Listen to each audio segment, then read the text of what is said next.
Manajemen merupakan sebuah proses pengorganisasian, peraturan, pengelolaan sumber daya manusia sampai dengan pengendalian agar bisa mencapai tujuan dari suatu kegiatan.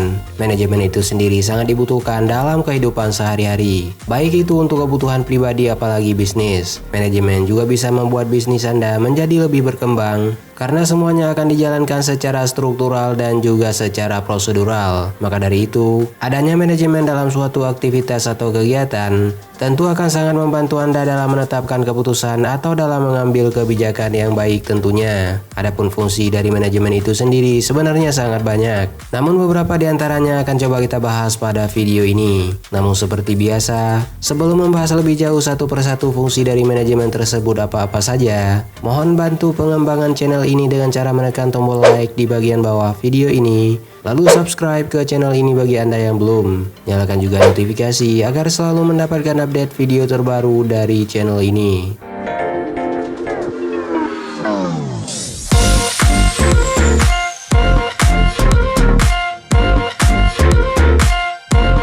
Jika sudah, berikut adalah 4 fungsi utama manajemen.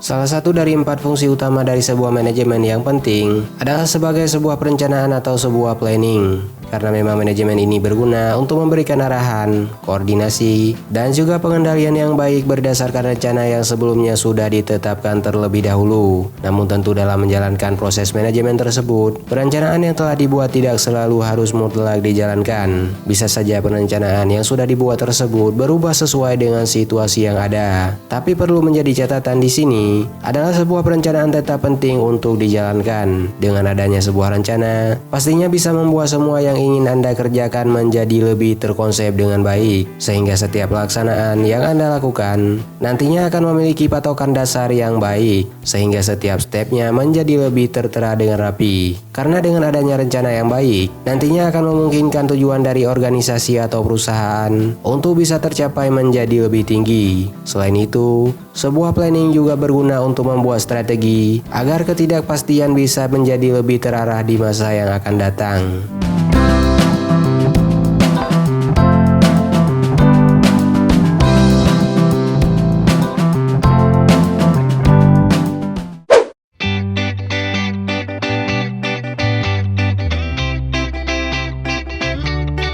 Menurut Henry Fayol, pengorganisasian dalam sebuah manajemen perlu untuk dilakukan dengan cara mengelola sumber daya yang ada dengan baik sampai dengan melakukan pengaturan, dengan tujuan agar rencana yang sudah ada dapat berjalan sesuai dengan perkiraan. Dalam menjalankan fungsi pengorganisasian ini sendiri, sebenarnya masih terdiri dari 4 tingkatan lagi, yang mana diantaranya ada pembagian tugas, menjadi satu pengarahan, menjadi jenjang organisasi, dan juga untuk menjadi tingkat sterilisasi yang baik tentunya. Dengan adanya pengorganisasian tersebut, nantinya akan membuat pelaksanaan tugas menjadi lebih efisien dan lebih efektif. Jika ada pertanyaan mengapa harus ada sentralisasi atau sistem terpusat, jawabannya adalah agar lebih mudah dalam mengelola organisasi itu sendiri. Jadi, perintah yang diberikan dalam sebuah organisasi haruslah berada dalam satu kesatuan yang disetujui oleh tingkatan paling atas atau ketuanya. Jika semua orang memberikan pengorganisasian mereka sendiri-sendiri, tentu hal ini akan menimbulkan kebingungan kepada siapa mereka harus patuh dan tugas apa yang sebenarnya harus mereka kerjakan. Lain halnya jika pengorganisasian tersebut dilakukan secara terpusat, yang membuat setiap orang lebih mudah untuk menjalankan tupoksinya sesuai dengan yang diberikan oleh orang yang berwenang tersebut.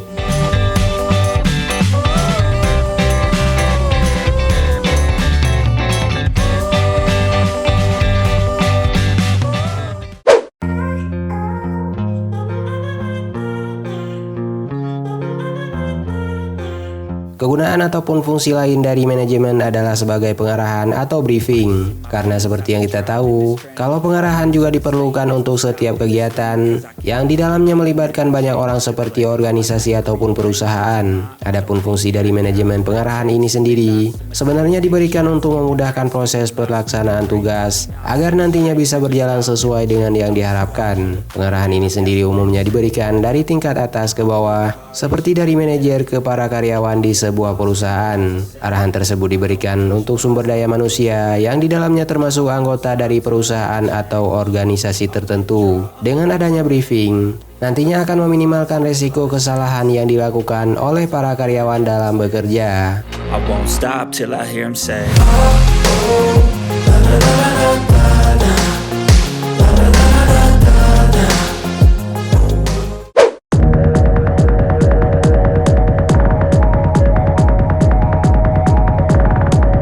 Fungsi manajemen yang tidak kalah penting untuk kita bahas adalah bertujuan untuk koordinasi atau menyelaraskan kegiatan. Karena dengan adanya koordinasi antar divisi atau sesama divisi, nantinya akan membuat tujuan perusahaan menjadi lebih mudah untuk tercapai. Koordinasi yang baik biasanya dilakukan dengan interaksi yang efektif kepada rekan kerja ataupun bawahan. Interaksi tersebut harus terjalin secara harmonis dengan semangat kekeluargaan. Dengan demikian, anggota dari perusahaan tersebut pasti bisa menjalankan kerjasama tim dengan baik dan kompak. Adanya koordinasi ini bisa terlihat dari adanya rapat yang rutin dalam mencari suatu solusi dari permasalahan yang terjadi di perusahaan. Selain itu, fungsi atau kegunaan lain dari koordinasi ini juga berguna untuk mencapai suatu kesepakatan dengan mudah dan sesuai dengan yang diimpikan bersama.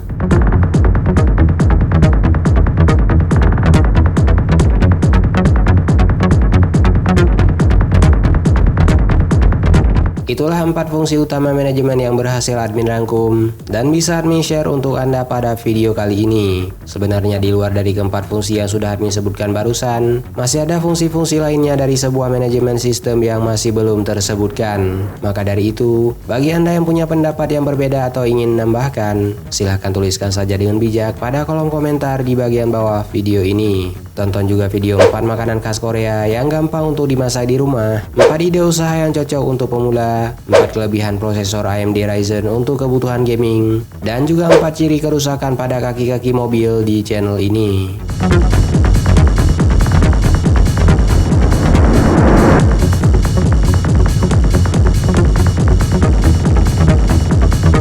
Dan untuk Anda yang punya waktu luang, maka tidak ada salahnya untuk berkunjung ke www.atailahpetir.com serta follow semua sosial media yang tertera pada kolom deskripsi di bagian bawah video ini. Terima kasih sudah menyaksikan video ini dan sampai jumpa pada video selanjutnya.